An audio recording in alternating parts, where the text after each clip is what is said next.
بسم اللہ الرحمن الرحیم۔ السلام علیکم۔ نبی پاک صلی اللہ علیہ وآلہ وسلم رجب سے رمضان کا استقبال کرتے تھے اور نبی پاک صلی اللہ علیہ وآلہ وسلم فرماتے تھے، یا اللہ ہمارے رجب شعبان میں برکت دے اور رمضان کا مہینہ ہمارے لیے نصیب فرما۔ اے اللہ ہمیں رمضان تک سلامتی تک پہنچا دے اور اسے سلامتی کے ساتھ ہم تک پہنچا دے اور پھر ہمارے روزے اس میں قبول فرما لے۔ اتنے کہ شعبان کا چاند خود دیکھنے کا اہتمام فرماتے تھے اور شعبان کا چاند نظر آیا تو روزہ رکھتے تھے۔ رمضان کے استقبال کے لیے شعبان کا روزہ رکھتے تھے۔ رمضان قرآن پاک کا مہینہ ہے اور رمضان کا مہینہ جس میں قرآن پاک اترا اور رمضان کے مہینے میں روزہ فرض ہوا۔ رمضان کا تعارف مطلب قرآن پاک کا اترا، اس میں توریت اتاری، اس میں زبور اتاری، اس میں انجیل اتاری، اس میں صحف ابراہیم اتری، اس میں صحف موسیٰ اترے۔ لہٰذا امت مصطفیٰ کو خاموشی پیغام دیا جاتا ہے کہ رمضان قرآن پاک کی تلاوت کے ساتھ گزارو۔ تلاوت قرآن ترجمہ، اے ایمان والو قرآن کو پڑھو اور سمجھو اور روزہ رکھو۔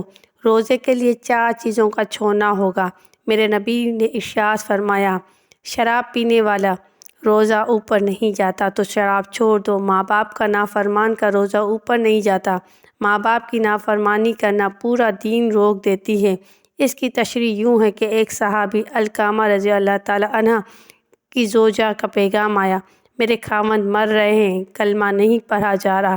وہ صحابی جن کے بارے میں ارشاد ربی ہیں کہ میرے محبوب تیرا ہر صحابی جنت میں ہے، یہ وعدہ ہے کہ ان کی خطائیں معاف ہیں، آپ کے طفیل معاف کر دیا۔ تو آپ گئے، کہا بیٹا کلمہ پڑھو۔ کلمہ پڑھا نہیں جا رہا تھا کہ آپ بھول رہے تھے۔ آپ نے فرمایا، ماں باپ میں سے کون ہے؟ کہا ماں۔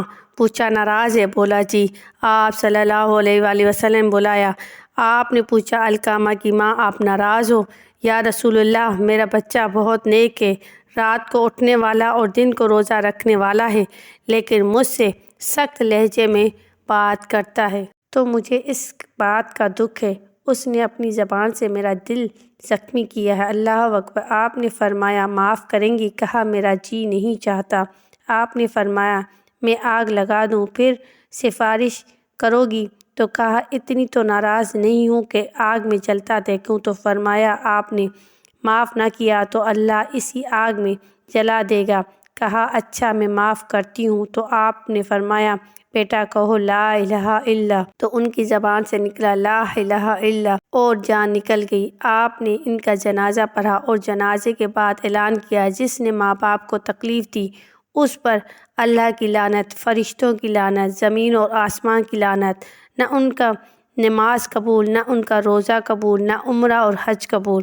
روزے کو روکنے والی چیز شراب، ماں باپ کی نافرمانی، رشتہ داروں سے لڑنے والے، دل میں نفرت کرنے والا، کینہ رکھنے والا، باز رکھنے والا۔ شراب سے پرہیز کرے، ماں باپ کی دعا لے، رشتہ داروں سے صلح کرو اور دل سے کینہ بغض صاف کرو تاکہ روزہ قبول ہو۔ روزہ بچاؤ تاکہ اللہ روزہ قبول کرے اور اللہ تخلق کا لباس دے تاکہ اللہ کی بارگاہ میں پیشی ہو سکے۔ آپ صلی اللہ علیہ وسلم خود سحری کا اہتمام فرماتے تھے۔ آپ نے افطاری کی، کبھی کھجور سے، دودھ سے، پانی سے، آپ نے ستو سے بھی افطاری فرمائی۔ آپ صلی اللہ علیہ وآلہ وسلم ہر ہفتے کو مسجد قباء جاتے تھے، اشاعت وہاں پڑھتے۔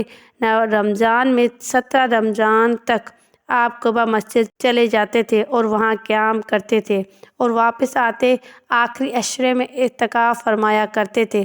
تراویح کی نماز آپ نے 3 دن نماز تراویح پڑھائی اور چوتھے دن مسجد بھر گئی اور سحری تک لوگ آپ کا انتظار کرتے رہے تو آپ سحری کے قریب آئے۔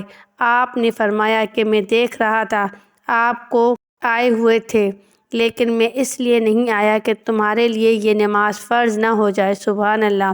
حضرت عمر رضی اللہ تعالیٰ عنہ کے دور میں انہوں نے سب کو جمع کیا اور ایک امام مقرر کیا، اور جب 20 تراویح باقاعدہ قرآن ختم تک شروع تراویح، اور ادھر عبداللہ بن صحاب رضی اللہ کو امام خواتین کے لیے مقرر کیا تاکہ ان کو تراویح اور قرآن سنائیں۔ اللہ نے ہمیں تراویح نماز عطا کی۔ تراویح کے ہر سجدے میں حدیث میں آتا ہے کہ 1500 نیکی لکھی جاتی ہے اور ہر سجدے پر ایک گھر بنتا ہے۔ سرخ یاقوت یہ 600,000 سونے چاندی کے برابر کے دروازے جتنا بڑا ہوتا ہے۔ ہر سجدے پر ایک درخت جس کے نیچے 100 سال کا عربی گھوڑا دوڑ سکتا ہے۔